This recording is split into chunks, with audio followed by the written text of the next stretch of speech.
Hello students. Today we are going to start our next topic in the improvement in food resources. Okay.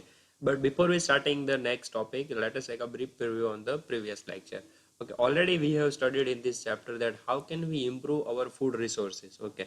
So for that we have to improve our yields. We can improve our production improvement.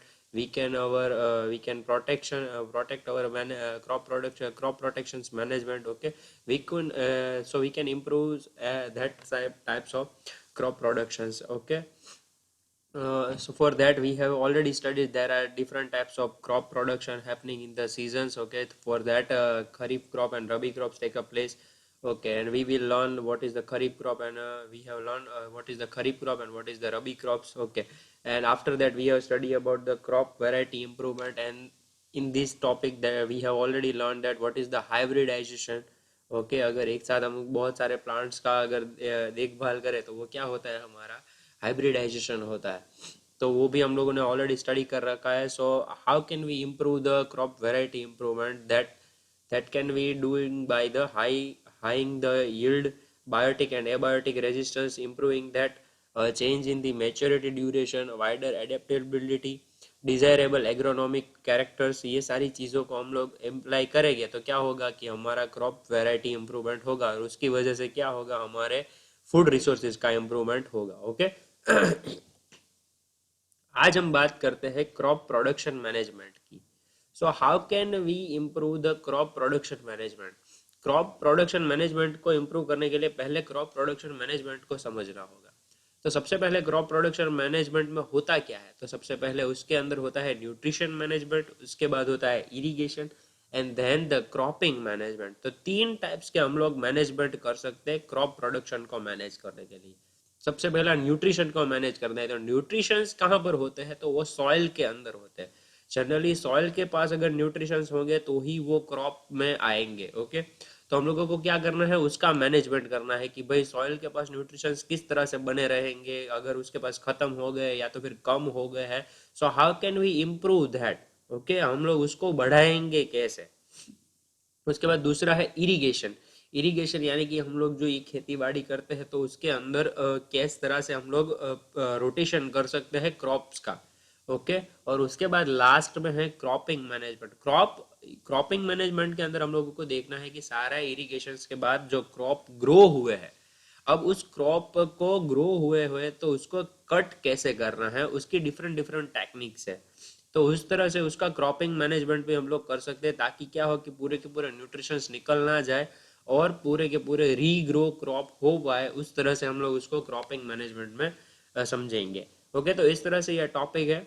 Let us start this topic. Okay, from the nutrition management. Plants get nutrition from air, water, and soil. There are 16 nutritions required by plants for their proper growth. Okay, plants जो है वो अपनी nutritions कहाँ से लेता है, air, water और soil में से.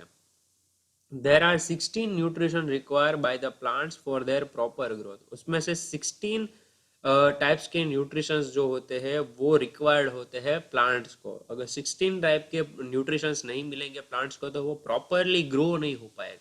ग्रो तो हो जाएगा लेकिन प्रॉपरली ग्रो नहीं हो पाएगा. जिस तरह से हम जब भी पढ़ने जाते हैं तो सारे सब्जेक्ट्स के बारे में हम लोगों को जानना जरूरी है, तभी हम अच्छा पढ़ पाएंगे, तभी हम अच्छा समझ पाएंगे. उसी तरह से अगर क्रॉप प्रोडक्शन के अंदर क्रॉप को प्रॉपरली ग्रो होना है, अच्छे से ग्रो होना है और बढ़िया ग्रो होना है, तो उसके लिए उसको क्या कितने न्यूट्रिशंस चाहिए, 16 न्यूट्रिशंस चाहिए. Air supplies the oxygen and carbon dioxide.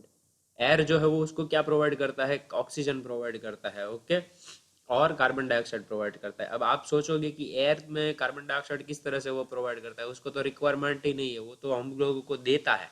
Okay, but ये सिर्फ बात है कि एयर सप्लाईज, यानी कि एयर में क्या होता है, ऑक्सीजन और कार्बन डाइऑक्साइड होते हैं तो उसमें से वो रोटेशन करते रहता है. इस तरह से बात है उसकी.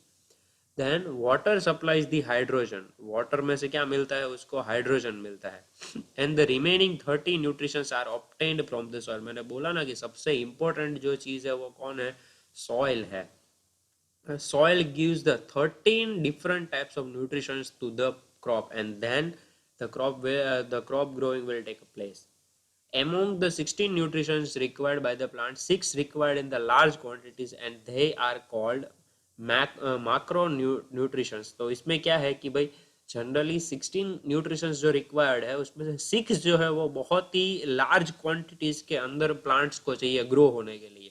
और वो जो लार्ज क्वांटिटीज के अंदर 6 न्यूट्रिशंस चाहिए उसको हम क्या कहेंगे, मैक्रो न्यूट्रिशंस कहेंगे। Okay, the macro nutritions are, उसमें से जो 6 मेजर न्यूट्रिशंस है जो लार्ज क्वांटिटीज में क्रॉप प्रोडक्शन को चाहिए, क्रॉप को जो चाहिए, उसमें से कौन कौन से है 6 वाले जो है वो ये है कि फर्स्ट है nitrogen, second phosphorus, third potassium, fourth calcium, fifth magnesium और सिक्स्थ सल्फर। ये 6 जो है उसको मेजर क्वांटिटीज के अंदर चाहिए। तो नाइट्रोजन, फॉस्फोरस, पोटेशियम हम लोग बढ़ा कैसे सकते हैं, तो फर्टिलाइजर का यूज करके हम लोग नाइट्रोजन, फॉस्फोरस, पोटेशियम को बढ़ा सकते हैं। एनपीके करके बाजार के अंदर फर्टिलाइजर हम लोगों को अवेलेबल है। तो वो एनपीके का फर्टिलाइजर जो है वो नाइट्रोजन, फॉस्फोरस और पोटेशियम को प्रोवाइड करता है सॉइल के अंदर न्यूट्रिशंस बढ़ाने के लिए। ओके, कैल्शियम, मैग्नीशियम और सल्फर के लिए भी इस तरह से हम लोग कोई भी टेक्निक इस्तेमाल कर सकते हैं। The other sevens are required in the small quantities and they are called the micronutrients. Okay, एक जो होते हैं जो large quantities के अंदर चाहिए और एक जो चाहिए वो small quantities। जो large quantities के अंदर हम लोग provide करते हैं crop production को वो होते हैं macronutrients, और जो small quantities के अंदर हम लोग provide करते हैं crop को वो होते हैं जो न्यूट्रिशंस प्रोवाइड करते हैं उसको जितनी ज़रूरत होती है स्मॉल क्वांटिटीज के अंदर उसको कहते हैं micro nutritions. Okay, Soil can be enriched by supplying nutrients in the form of manures and fertilizers। तो सॉइल्स के अंदर हम लोग न्यूट्रिशंस को बढ़ाएंगे किस तरह से, मैन्योर्स का इस्तेमाल करके और फर्टिलाइजर का इस्तेमाल करके। ये मैन्योर्स और फर्टिलाइजर्स के बारे में आप लोगों ने ऑलरेडी 8th स्टैंडर्ड के फर्स्ट चैप्टर में स्टडी कर रखी है, तो इसमें हम बहुत डीप में नहीं जाएंगे बट सिर्फ ऊपर ऊपर से ही हम लोग देखेंगे। The micro nutrients are iron, magnesium, boron, zinc, copper, molybdenum and chlorine. तो ये सारे जो है वो माइक्रो न्यूट्रिशंस है और इसका ये जो है वो प्लांट्स को चाहिए लेकिन स्मॉल क्वांटिटीज में मिलेंगे तो भी वो अपना प्रोडक्शन जो है वो तो भी वो अपना ग्रोइंग रेट जो है वो अच्छा करेगा और ग्रोइंग भी अच्छा होगा उसका। ओके, तो ये 7 जो है वो माइक्रो न्यूट्रिशंस है जबकि वो 6 जो है वो मैक्रो न्यूट्रिशंस है। ओके, अब न्यूट्रिशंस के अंदर बात करते हैं कि भाई अभी हम लोगों ने बात की ना कि मैन्योर्स का इस्तेमाल करके या फिर फर्टिलाइजर्स का या इस्तेमाल करके या फिर डिफरेंट टेक्निक्स का इस्तेमाल करके हम न्यूट्रिशंस को क्या कर सकते हैं, इम्प्रूव कर सकते हैं। सो उसमें फर्स्ट पॉइंट है मैन्योर। मैन्योर में का इस्तेमाल करके हम क्या कर सकते हैं। So manure is prepared by the decomposition of plant and animal waste. तो सबसे पहले मैन्योर बनाया कैसे जाता है, तो वो डीकम्पोजिशन की प्रोसेस होती है प्लांट्स और एनिमल्स की, उसमें से उसको बनाया जाता है। मैन्योर और फर्टिलाइजर्स जो है वो सेम ही काम करते हैं न्यूट्रिशंस को बढ़ाने का, लेकिन वो बनते अलग अलग तरीकों से हैं। जैसे कि मैन्योर है तो वो नेचुरली बनते हैं और जबकि फर्टिलाइजर है उसमें हम लोग केमिकली प्रोसेस का भी इस्तेमाल करते हैं। Okay, it contains the organic matter and nutrients. It helps to increase the soil fertility. It also help to reduce use of fertilizer। ये अगर हम इसका इस्तेमाल करें, मैन्योर का इस्तेमाल करें, तो वो क्या करेगा, वो फर्टिलाइजर का इस्तेमाल को कम करेगा। हम लोग इसको इस्तेमाल कर सकते हैं क्योंकि ये नेचुरली बने हुए होते हैं तो ये किसी चीज़ को डैमेज नहीं करते। Okay, and recycle farm waste and protects the environment. तो ये जो है एक तो पहले तो फर्टिलाइजर का इस्तेमाल रिड्यूस करता है, उसके बाद ये जो है वो वेस्ट को रिसाइकल में भी यूज होता है और ये जो है वो एनवायरनमेंट को भी प्रोटेक्ट करता है क्योंकि फर्टिलाइजर जो है वो एनवायरनमेंट को तो डिस्टर्ब करता है क्योंकि वो सॉइल की फर्टिलिटी बढ़ा देता है, लेकिन उसके साथ साथ जो अर्थ वॉर्म्स और ये सारे जो कीट है वो जो क्या करता है उसको खत्म कर देता है। There are two main types of manure. They are compost and green manure. Okay, generally दो टाइप्स के मैन्योर अवेलेबल है। उसमें फर्स्ट है कॉम्पोस्ट और ग्रीन मैन्योर। अब कॉम्पोस्ट क्या है और ग्रीन मैन्योर क्या है उसके बारे में बात कर रहे हैं नीचे कि compost is prepared by the decomposition of plant and animal waste in the compost pits। Compost किस तरह से बनाया जाता है, तो प्लांट और एनिमल के वेस्ट को लेके फिर उसको किसी जगह पर डाल दिया जाएगा और उसको डिकम्पोज होने दिया जाएगा और वो डिकम्पोजिशन की प्रोसेस कौन करवाएगा, अर्थ वर्म्स जो है वो उसकी प्रोसेस करवाएगा। Okay, compost is prepared by using the earth worm is called the vermi compost. अगर वो अर्थ वॉर्म्स की हेल्प से हम लोग कंपोस्ट को रेडी कर रहे हैं तो उसको हम लोग कहेंगे वर्मी कंपोस्ट। उसी तरह से उसके इस्तेमाल क्या क्या है, तो compost is rich in organic matter and nutrition. Compost जो है वो बहुत ही रिच ऑर्गेनिक मैटर है और साथ ही साथ में उसमें न्यूट्रिशंस भी ज़्यादा है, और उसमें ना किसी चीज़ के केमिकल का इस्तेमाल हुआ है, ना किसी और चीज़ का इस्तेमाल हुआ है। सिर्फ और सिर्फ एनिमल और प्लांट वेस्ट का इस्तेमाल करके हम लोगों ने क्या बनाया है, कंपोस्ट को बनाया है। ओके, उसके बाद है ग्रीन मैन्योर। तो ग्रीन मैन्योर जो है वो किस तरह से प्रोड्यूस होता है, green manure before sowing the seeds in field some green plants like sun hemp और etcetera are mixed in the soil by ploughing. Ploughing की जब भी हम प्रोसेस करते हैं, याद करो चैप्टर नंबर 1 जो है हमारा 8th स्टैंडर्ड का, उसमें प्लफिंग की प्रोसेस हम लोगों ने देखी थी। प्लफिंग यानी कि जमीन को खोद के फिर हम लोग क्या करते हैं, उसमें पहले कोई चीज़ डाल देंगे और फिर सीड्स के साथ साथ हम लोग किसी चीज़ को डाल सकते हैं। तो सीड्स के साथ साथ हम लोग क्या कर सकते हैं कि पहले हम क्या डालेंगे ज़मीन के अंदर, सन है या फिर गौर है, तो उसके कोई प्लांट्स को लेंगे और फिर उसको क्या करेंगे, मिक्स्ड करेंगे, और मिक्स्ड करके फिर उसको क्या डाल देंगे, ज़मीन के अंदर डाल देंगे। These plants turn into the green manure. और वो प्लांट्स जो हम लोगों ने मिक्सअप करके फिर क्या किए हैं, ज़मीन के अंदर डाल दिए है, वो क्या होंगे, मिक्सअप होंगे सॉइल के अंदर और वो ग्रीन मैन्योर में कन्वर्ट होंगे। और वो ग्रीन मैन्योर जो है वो रीच, उसके अंदर जो न्यूट्रिशंस रीच होते हैं, यानी कि सबसे ज़्यादा न्यूट्रिशंस जो उसके अंदर होते हैं वो होते हैं नाइट्रोजन और फॉस्फोरस। यानी कि लार्ज क्वांटिटीज वाले जो मैक्रो न्यूट्रिशंस है वो इसमें से प्रोवाइड हो जाते हैं ग्रीन मैन्योर्स में से। उसके बाद है fertiliser. Fertilisers are chemical substance made commercially, they supply nitrogen, phosphorus, potassium and helps to increase the crop yields. Fertilizer should be used only in required amounts. Excessive use of fertilizer can reduce the soil fertility and also causes the water pollution.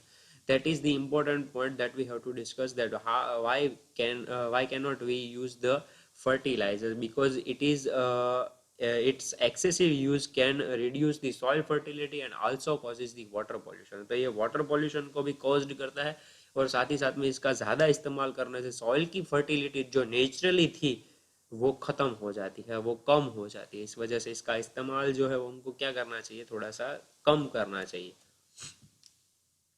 Next point है हमारा irrigation. तो ये second point है crop production management के अंदर का, कि भाई इरिगेशन किस तरह से हम लोगों को करना चाहिए अगर क्रॉप प्रोडक्शन का मैनेजमेंट करना है तो। The supply of water to crop is called the irrigation. हम लोग जो पानी प्रोवाइड करते हैं क्रॉप को उसको हम इरिगेशन कहेंगे। तो जनरली ये सारी चीज़ें आपको ऑलरेडी पता है, हम लोग किस तरह से कौन सी टेक्निक्स का इस्तेमाल करके पानी को पहुंचा सकते हैं। आप लोगों को याद होगा तो स्प्रिंकलर सिस्टम का भी हम लोगों ने देखा था, मॉडर्न टेक्निक्स भी हम लोगों ने देखी थी 8th स्टैंडर्ड के अंदर, कि भाई हम लोग इरिगेशन किस तरह से कर सकते हैं। Okay, so water is necessary for the proper growth of the plants and helps to increase the crop yield. Different kinds if irrigation systems are used to supply water to agricultural, and they are wells, canals, rivers, tanks, checks, dams, etc. And also we can use the different types of technique that we use in the our farm. Wells का इस्तेमाल भी होता है। तो Wales कहाँ पर होती है, there are two types of well called dug wells and tube wells. Dug wells water is collected from the water bearing strata. In tube wells water is collected from the deeper strata. Canal system का भी इस्तेमाल होता है। Canal, in this system canals receive water from the reservoir और rivers and they distribute it to the fields. River lift system का भी इस्तेमाल कर सकते हैं पानी पहुंचाने के लिए। In this system water is lifted from the rivers to irrigate fields close to the river. Tanks का इस्तेमाल कर सकते हैं। There are small storage of reservoir which supply water to the field. Check dams का इस्तेमाल कर सकते हैं। They are used to stop rain water from flowing away and helps to increase ground water level and reduce the soil erosion. अब canals का इस्तेमाल हम लोग किस तरह से कर सकते हैं, तो कैनाल्स का सबसे पहला वेल्स है। तो वेल्स में दो टाइप्स की वेल्स है जनरली, एक है वो है डग वेल और दूसरी है ट्यूब वेल. डग वेल जो है वो पानी कोई भी जो छोटा सा जरिया होगा वहां से वो पानी को कलेक्ट करेगा, जबकि ट्यूब वेल जो है वो कोई डीपर यानी कि बड़ा सा जो हम लोगों को तालाब या ऐसा कुछ होगा, तो वहां से हम लोग क्या करेंगे, ट्यूब को डालेंगे और फिर ट्यूब वेल्स में से ट्यूब पाइप में से क्या करेंगे, हम लोग पानी को कलेक्ट करेंगे और फिर हम लोगों को जहाँ एग्रीकल्चरल लैंड होगा वहां पर हम लोग वो पानी को डाल सकते हैं. कैनाल्स का इस्तेमाल कर सकते हैं हम लोग। कैनाल्स में जो पानी आता है वो हम लोग रिजर्वर या रिवर्स में से ले सकते हैं और फिर उसको डिस्ट्रीब्यूट कर सकते हैं हमारे एग्रीकल्चर फील्ड के अंदर। रिवर लिफ्ट सिस्टम है, उसमें भी हम लोग क्या कर सकते हैं, field close to the river, जहाँ पर रिवर नज़दीक होती है वहां पर हम लोग क्या कर सकते हैं, डायरेक्टली पानी को सप्लाई ले सकते हैं। टैंक्स का इस्तेमाल कर सकते हैं, तो वहां पर हम लोग क्या कर सकते हैं, लार्ज स्टोरेज बना सकते हैं, या तो फिर क्या कर सकते हैं हम लोग, स्मॉल स्टोरेज बना सकते हैं रिजर्वोयर में से, और वहां पर पानी फिर पहले क्या करेंगे हम लोग, स्टोर करके रखेंगे, फिर जब भी ज़रूरत होगी तो वहां से पानी हम लोग कहाँ ले लेंगे, जहाँ पर हमारा एग्रीकल्चरल लैंड होगा जिसको भी इरिगेशन सिस्टम की ज़रूरत होगी वहां पर हम लोग ले लेंगे। चेक डैम्स का इस्तेमाल भी हम लोग कर सकते हैं, जब भी ज़रूरत होगी तो डैम्स के हम लोग जो डूअर है वो ओपन कर देंगे तो पानी जो है वो फ्लो होगा। ओके, या तो फिर उसमें से हम लोग क्या कर सकते हैं, पानी को कलेक्ट करके रख सकते हैं स्टोरेज में। ओके, तो इस तरह से ये जो है वो इरिगेशन सिस्टम काम करता है। अब क्रॉपिंग पैटर्न्स के बारे में बात करते हैं। उससे पहले हमारा एक जो पॉइंट है कि crop protection management. Okay, cropping pattern जो है वो हमारा थर्ड पॉइंट है क्रॉप प्रोडक्शन मैनेजमेंट के अंदर। तो there are three types of cropping patterns: mixed cropping, intercropping और crop rotation. Okay, so first different ways of growing crops are used for maximum benefits. This includes the mixed cropping, intercropping and crop rotation. अब cropping patterns में हम लोग क्या कर सकते हैं, generally first हम लोग मिक्स्ड क्रॉपिंग का इस्तेमाल कर सकते हैं। Mixed cropping is growing two और more crop simultaneously in the same field. Example wheat gram, wheat plus gram, wheat plus mustard, groundnut plus sunflower etc. This reduces the risk even if the one crop है। Mixed cropping के अंदर हम लोग क्या कर सकते हैं कि भाई एक साथ दो क्रॉप्स को ग्रो करेंगे। व्हीट और ग्राम को अगर एक साथ ग्रो करेंगे तो एक दोनों में से अगर एक भी अगर खराब हो जाता है तो हम दूसरे को इस्तेमाल करके हम लोग क्या कर सकते हैं, उसको बेच सकते हैं या तो फिर उसको डेवलप कर सकते हैं। उसी तरह से हम व्हीट और मस्टर्ड का भी इस्तेमाल कर सकते हैं, उसी तरह से ग्राउंड और सनफ्लावर को ग्रो कर सकते हैं। तो दोनों में से अगर एक खराब हो जाए तो एक का इस्तेमाल हम लोग कर सकते हैं। इंटरक्रॉपिंग में हम लोग क्या कर सकते हैं, टू और more crops simultaneously in the same field in alternate rows. Example: maize plus soybean, millet plus cowpea. Crops with the different nutrition requirement are selected. This helps to in better use of nutrition and prevents the spreading of disease to all plants of the same crop. तो इसके अंदर हम लोग क्या करेंगे कि एक ही field के अंदर हम लोग क्या करेंगे, अल्टरनेट क्रॉप्स को ग्रो करेंगे। यानी कि पहले अगर मेज को मैंने ग्रो किया है तो मेज को कट करने के बाद उसके अंदर वहां पर सोयाबीन को मैं क्या कर सकता हूँ, ग्रो कर सकता हूँ। उसी तरह से मिलेट को मैंने ग्रो किया है तो मिलेट को फिर लेने के बाद वहां पर मैं काव पी ऐसे ऐड कर सकता हूँ। तो इस तरह से डिफरेंट डिफरेंट क्या कर सकते हैं हम लोग, क्रॉपिंग मेथड्स का इस्तेमाल कर सकते हैं। उसके बाद लास्ट है क्रॉप रोटेशन। एक ही फील्ड में हम लोग क्या कर सकते हैं, एक साथ चार पांच प्लांट्स को, चार पांच क्रॉप्स को ग्रो कर सकते हैं। Okay, is growing different crops in the same field in the succession. Growing leguminous crops after growing a cereal crops helps to increase the soil fertility. If crop rotation is done properly, two or three crops can be grown in the year profitably. Okay, so this is the well used method in the crop production management. So today the question number 1, you have to explain what is the nutrition management.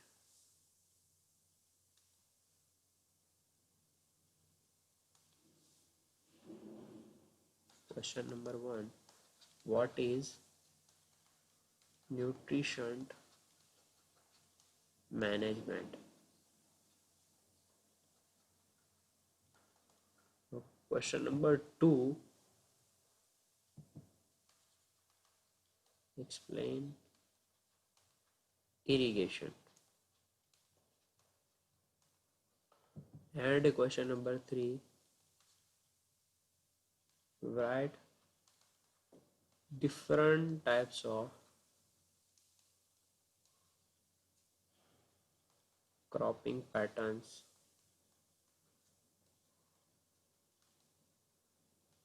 Okay, so these are the 3 questions in your homework. You have to write that. And if you had any kind of doubt, you can ask me in the WhatsApp, or you can ask me on the Instagram, or you can ask me in the comment section. Till then, bye bye everyone, and take care of yourself.